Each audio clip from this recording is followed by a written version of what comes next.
started seeing shadows flickering at the edge of his vision, especially when he listened to recordings. One night, Lily stayed late, reviewing the latest files.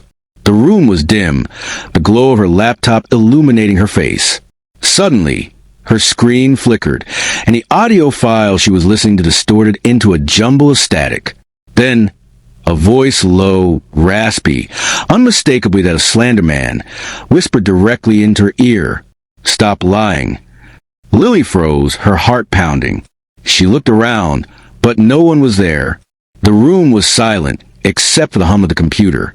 Terrified, she shut down the laptop and ran to Ethan's house. When she arrived, Ethan was pacing, clutching his head. "They're messing with us," he muttered. "The recordings are disappearing, like they're alive." The descent into darkness.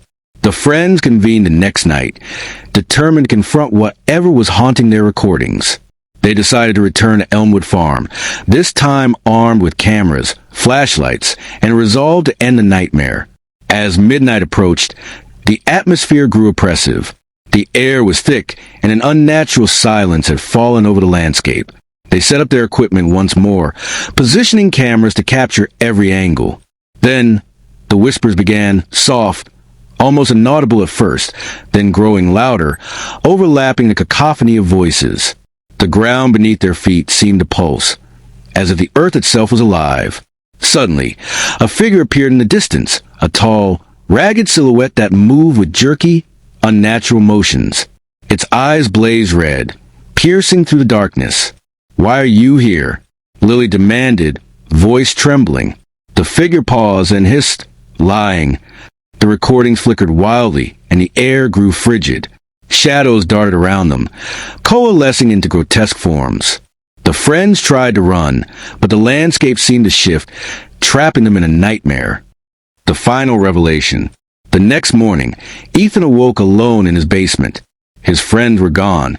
The equipment was strewn across the floor, batteries drained, recordings erased. A single, static-filled recording remained on his laptop. He hesitated, then pressed play.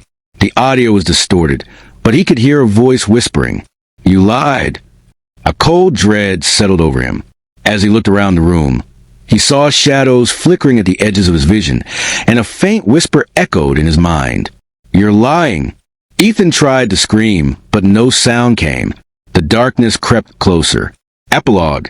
In the days that followed,